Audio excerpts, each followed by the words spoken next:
Sir एक सवाल है आपके पूर्व के बयान को लेकर मैं आपसे पूछना चाहता हूँ। आपने एक पूर्व में बयान दिया था कि मरहूम डॉक्टर शहाबुद्दीन साहब के परिवार का अगर कोई सदस्य जब तक ले निर्वाचित नहीं होगा तब तक ले मैं चुनाव नहीं लड़ूंगा। इस पे आपका आज का मंतव्य क्या है? आज भी वही मंतव्य पर कायम है। हमारी उस बयान को आप ढंग से गौर से देखिए। हमारी उस बयान का मकसद था कि हम जब तक साहब के परिवार का कोई सदस्य सदन में नहीं जाएगा तब तक हम सीवान से चुनाव नहीं लड़ेंगे। आज की डेट में हम सीवान से चुनाव नहीं लड़ रहे हैं और न आगे लड़ने की हमारी कोई मंशा है।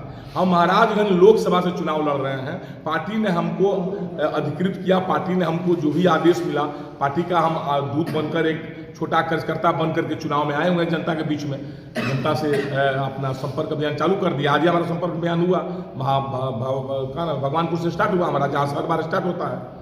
भगवानपुर के बाद से हम यहाँ महाराजगंज आए हुए हैं। कल हमारा अगर आपको संपर्क अभियान का कवरिंग करना है, कल हमारे साथ आप चलिए। कल हमारा जलालपुर में है, बरेजा में है, माझी में है।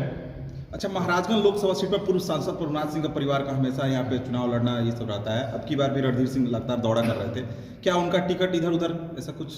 नहीं, देखिए ये हम कुछ नहीं कर सकते। उस परिवार से हमारी बहुत अच्छी दोस्ती है और हमें भी बहुत सम्मान उस परिवार से मिलता है। हम भी उस परिवार को बहुत सम्मानित करते हैं, बहुत अच्छे ढंग से जानते हैं। वो लोग भी हमको बहुत अच्छे ढंग से जानते हैं। हमारे घरों संबंध बहुत पहले से है, तो अब इसीलिए अब परिवार के विषय में हम व्यक्तिगत तौर पर कुछ नहीं बोल सकते हैं।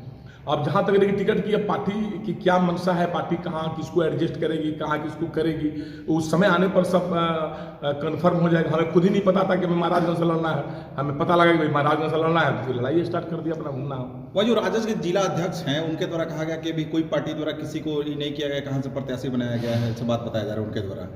देखिए, वो राजद के अध्यक्ष जी द्वारा अगर जो भी आपको बयान दिया गया है, उनका बयान आप उनसे ले करके और भाजपा व्यक्ति को राजद को भेज दीजिए। उनके बाद राजद कार्यालय में राजद के जो सर्वोसर्वा हैं, जो सुप्रीमो हैं, कि भाई आप भेजे हैं कि नहीं भेजे हैं, तो उनके बयान को तब ना उनको तो जिला अध्यक्ष को, सर जिला अध्यक्ष जी से कह दिया गया है कि आप पार्टी के शीर्ष नेतृत्व से संपर्क कर लें। जिला अध्यक्ष जी से कह दिया गया है कि आप अपने पार्टी के शीर्ष नेतृत्व से बात कर लें। उसके बावजूद भी अगर जिला अध्यक्ष जी किसी इस तरह के बयान दे रहे हैं तो ये उनकी अपनी व्यक्तिगत बयान हो सकती है, चाहे वो पार्टी की बयान तो नहीं हो सकती है। नहीं तो अगर पार्टी के बयान हो तो भाई वो कहें कि भाई पार्टी, हम तो कह रहे हैं आप शीर्ष नेतृत्व से बात करें। भाई 10 दिन में क्लियर हो जाएगा, 13 तारीख के बाद सारा क्लियर हो जाएगा। और पार्टी तभी आपको अधिकृत करेगी जब महागठबंधन के शीर्ष सारे नेतृत्व दल हैं, सबकी आपसी सहमति हो गई है किसको कहां से लड़ना है। उसमें कोई फूट नहीं है, कोई उसमें कोई गलती नहीं है।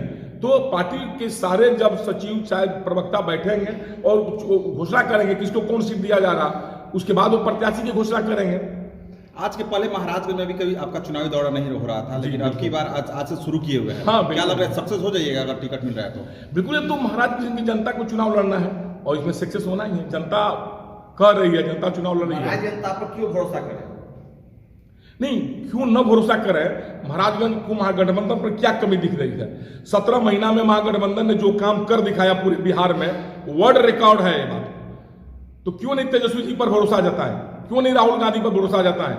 क्यों नहीं दीपांकर भट्टाचार्य पर भरोसा जाता है? सो आप हम बताएं, क्यों नहीं जताएं? 17 साल में जो इतना रोजगार दिया गया उससे दूना रोजगार 17 महीना में दे दिया गया। तो आपको महागठबंधन पर क्यों नहीं विश्वास है? जनता 15 साल लालू जी की शासनकाल देख चुकी है, उसे उस समय की जो परिस्थिति को लेकर जनता पर क्यों भरोसा करें? अगर 15 साल पहले अगर आप होंगे महाराजगंज में तो आप देखे होंगे सीवान में कि उस वक्त बहुत फैक्ट्रियां चल रही थी। पता लगता था न्यू सीवान चल रहा उस टाइम। सीतामढ़ी कौन था, सीतामढ़ी नाम चल रहा था। और आज चल रहा क्या? सूता मिल चल रहा था उस टाइम। ये कहते नहीं कि खाली मीडिया का आपका बन गया है कि 15 साल पहले आतंकराज था और आज मंगल राज आ गया है। आप रात का अगर आप देखें कि नहीं, आप कितने नौकरी पहले दी जा रही थी, सो आप बताइए। आज 17 महीने में कितने नौकरी दी गई? कितनी फैक्ट्रियां लालू के कार्यकाल में चल रही थी? अभी कितनी फैक्ट्रियां चल रही? आपने कभी आकलन किया? सिर्फ लालू राज को आपको बदनाम करने के शब्द आ गए हैं कि लालू राज में क्या था, लालू राज में क्या था। क्या बात कर रहे हैं आप लोग? पत्रकार हमारा लालू राज में आप सुनिए, सीवान में कितनी फैक्ट्रियां चलती थी, आप हमें बताएं ना इस बात को। आप पत्रकार हैं, बताएं सीवान में कितनी फैक्ट्री थी लालू राज में और आज कितनी सब फैक्ट्रियां चलती है सीवान में? आप इस बात को हमें बताएं ना, रिपोर्ट दें। आप हमको नहीं दे पाइएगा। अब ऐसे ही कहते हैं खाली लालू सरकार आए, वो सरकार बदनाम। उस टाइम से ज्यादा अपराध आज हो रही है। शिवान में मर्डर नहीं हो रहा क्या आजकल? सर चोरी डकैती नहीं हो रही क्या आजकल? क्यों लालू को बदनाम कर रहे हैं आप लालू राज को? सर ये पत्रकार नहीं कह रहे हैं, ये विपक्ष का दावा है, सर, ये देखिए, पत्रकार नहीं सर, कह रहा है। देखिए, हम विभिन्न पत्रकार की हैसियत से पूछ रहे हैं, हम विपक्ष से डिबेट करने के लिए नहीं बैठे हुए हैं। जी जी और ये हमारी वैधता है नहीं है कि हम आपके हर प्रश्नों का जवाब दें। आप जो प्रश्न पूछेंगे उसको आपके सुनने लायक हम जवाब दें, इसके लिए हम बाध्य नहीं है। हम पार्टी का पक्ष आपको रखेंगे, आपको बुरा लगे या अच्छा लगे। आप हमसे रिपोर्ट लें न लें, हमारा वाइक लें न लें, ये आपके पर डिपेंड करता है। लेकिन आप अगर पार्टी के विषय में कोई गलत बयानबाजी करेंगे, गलत आंकड़ा पेश करेंगे, ये हम नहीं बर्दाश्त कर सकते।